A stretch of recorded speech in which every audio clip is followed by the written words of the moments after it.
Good morning વિદ્યાર્થી મિત્રો, આજે આપણે ધોરણ 8 વિષય ગણિત એમાં પ્રકરણ નંબર 12 ઘાત અને ઘાતાંક વિશે જોઈએ।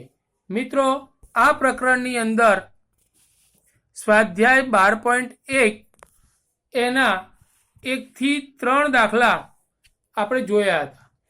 હવે આજે ચોથો દાખલો જોઈએ અને એમાં પહેલો જ પ્રશ્ન આપેલો છે કે કિંમત શોધો 8નો -1 ઘાત ગુણ્યા 5નો 3 ઘાત છેદમાં 2નો -4 ઘાત।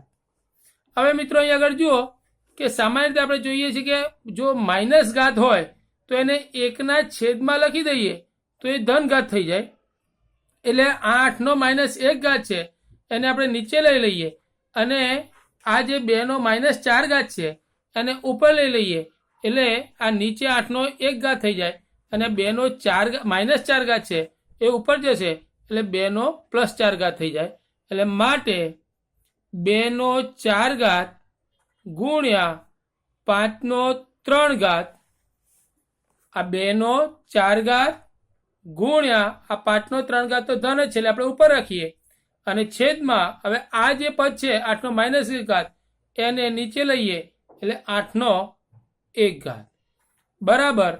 હવે જુઓ 2નો 4 ઘાત એટલે 2 ગુણ્યા 2 ગુણ્યા 2 ગુણ્યા 2 ગુણ્યા 5નો 3 ઘાત છેદમાં 4 ઘાત છે એટલે 2 4 વખત લખ્યા અને 8નો 1 ઘાત એટલે 2 ગુણ્યા 2 ગુણ્યા 2 આ કેટલા છે 2 2 દુ 4 દુ 8 ખ્યાલ આવ્યો તમને। આ 8નો 1 ઘાત એટલે 8 છે એટલે 8ના આપણે હવે પાડી દઈએ 1 2 3 2 દુ 4 દુ 8 એટલે આ 2 આ 2 આ 2 આ 2 આ 2 આ 2 નીકળી ગયા એટલે શું રહ્યું 2 ગુણ્યા 5નો 3 ઘાત બરાબર 2 ગુણ્યા 5નો 3 ઘાત 5નો 3 ઘાત એટલે 5 ગુણ્યા 5 ગુણ્યા 5 5 5 25 25 પંચા 125 એટલે 125 બરાબર 125 ગુણ્યા 2 એટલે જવાબ આવે 250।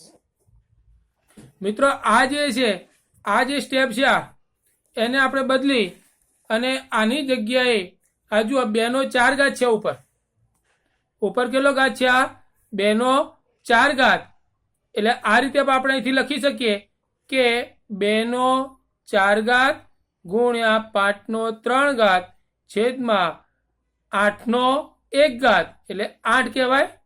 તમારે જે રીતે લખવું હોય તે લખી શકાય। માટે 2નો 4 ઘાત ગુણ્યા 5નો 3 ઘાત 8 છે એટલે 2નો કેટલો ઘાત થાય 3 ઘાત અને બરાબર 2નો 4 ઘાત। હવે જો 2નો 3 ઘાત અહીંયા આગળ છે નીચે છે ભાગાકાર છે એટલે આપણે -3 ગુણ્યા 5નો 3 અને બરાબર તમે આ રીતે લખશો 2નો 4 - 3 એટલે 2નો કેટલો ઘાત થયો 2નો 1 ઘાત અને ગુણ્યા 5નો 3 ઘાત 2નો 1 ઘાત એટલે 2 ગુણ્યા 5નો 3 ઘાત એટલે 125 અને બરાબર 250। તમને જે રીતે લાગે એ રીતે તમે દાખલો ગણી શકો એટલે આનો જવાબ કેટલો આવશે 250। હવે મિત્રો બીજો દાખલો એમાં કે કૌંસની અંદર 5નો -1 ઘાત ગુણ્યા 2નો -1 ઘાત કૌંસ પૂરો અને 6નો -1 ઘાત બરાબર આપણે જુઓ જાણીએ છીએ કે -1 ઘાતને +1 ઘાત કરવો હોય મતલબ કે માઇનસ ઘાતને પ્લસ ઘાતમાં ફેરવવો હોય તો છેદમાં લઈ જવા પડે એટલે આ 5નો -1 ઘાત છે એને હું આ રીતે લખીશું કે 5નો 1 ઘાત એ જ રીતે 2નો -1 ઘાત છે એને આપણે 1ના છેદમાં 2નો 1 ઘાત અને કૌંસ પૂરો કરી ગુણ્યા 1ના છેદમાં 6નો 1 ઘાત બરાબર 1ના છેદમાં 5 ગુણ્યા 1ના છેદમાં 2 ગુણ્યા 1ના છેદમાં 6 બરાબર 1ના છેદમાં 5 ગુણ્યા 1ના છેદમાં 2 ગુણ્યા 1ના છેદમાં 6 એટલે બરાબર 1ના છેદમાં 5 દુ 10 10 છંગ 60 એટલે આ જવાબ આપણને મળે 1/60. એટલે આ રીતે તમે દાખલો ગણી શકો.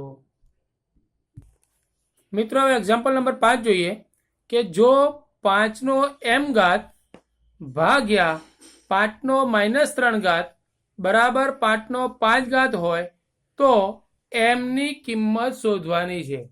એટલે આપણે જોઈએ કે 5નો m ઘાત ભાગ્યા 5નો -3 ઘાત બરાબર 5નો 5 ઘાત માટે હવે જુઓ અહીં આગળ કે આ ભાગાકાર છે, આધાર સરખા છે, એટલે ઘાતાંકોની શું કરવાની?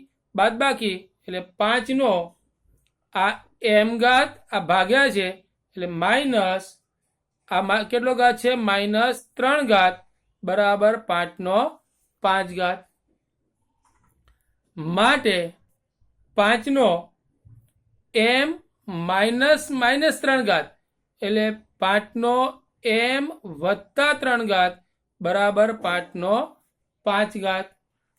હવે માટે હવે જુઓ આ બધાના m વત્તા 3 બરાબર શું થયું? 5 થયું. માટે m વત્તા 3 બરાબર 5. m વત્તા 3 બરાબર કેટલા? 5. માટે m બરાબર 5 ઓછા 3 માટે m બરાબર 2. આમ m ની કિંમત કેટલી થશે? 2 થશે. m ની કિંમત કેટલી થશે? 2 થશે.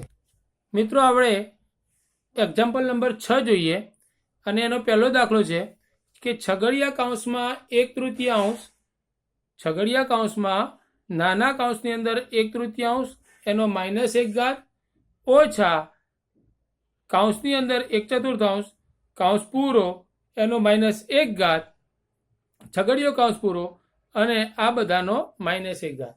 એટલે મિત્રો આપણે જાણીએ છીએ કે આ 1/3નો -1 ઘાત છે એટલે આપણે -1ની જગ્યાએ પ્લસ ઘાત કરવો હોય તો શું કરી શકાય? આ પદ ઉલટાઈ નાખીએ એટલે 3/1 અને એનો 1 ઘાત ઓછા આને પણ આપણે ઉલટાઈ દઈએ તો આ જે છે એ પ્લસ થઈ જશે એટલે 4/1 એનો 1 ઘાત અને આ બધો કૌંસ પૂરો થઈ ગયો એનો -1 ઘાત. હવે 3નો 1 ઘાત અને 1નો 1 ઘાત એટલે 3 એકા 3 અને આ 1નો 1 ઘાત એટલે 1 ઓછા 4નો 1 ઘાત એટલે 4 અને 1નો 1 ઘાત એટલે 1 અને આ બધાનો -1 ઘાત એટલે બરાબર અહીં કેટલા થશે? 3. આ છેદ સરખા છે એટલે અંશની ડાયરેક્ટ આપણે સરવાળો અથવા બાદબાકી કરી શકીએ તો 3 ઓછા 4 અને આનો કેટલો ઘાત આવશે? -1 ઘાત. 3 ઓછા 4 આનો -1 ઘાત બરાબર 3 ઓછા 4 એટલે -1 આનો કેટલો ઘાત? -1 ઘાત. આ 3માંથી 4 બાદ કરીએ તો આપણને કેટલા મળે? -1 અને એનો કેટલો ઘાત આવશે? -1 ઘાત બરાબર. હવે આપણે આને એમ કહી નાખીએ કે આ જે માઇનસ ઘાત છે એને આપણે ક્યાં લઈ લઈએ? આ -1 ઘાત છે તો એને પ્લસ કરવા માટે આપણે 1/-1નો શું ઘાત કહેવાય? 1 ઘાત. 1/-1નો 1 ઘાત અને બરાબર આની જગ્યાએ આપણે લખી શકીએ કે 1/કેટલા આવે? -1 બરાબર આને આપણે -1 કહી શકીએ. એટલે આ રીતે આપણે આ દાખલો ગણી શકીએ. ખ્યાલ આવી ગયો? અહીં આગળ આ છઠ્ઠા દાખલાનો પહેલો પ્રશ્ન પૂરો થાય છે. હવે આના પછીનો જે બીજો દાખલો છે એ મિત્રો તમારે તમારી જાતે ગણવાનો પ્રયત્ન કરવાનો છે.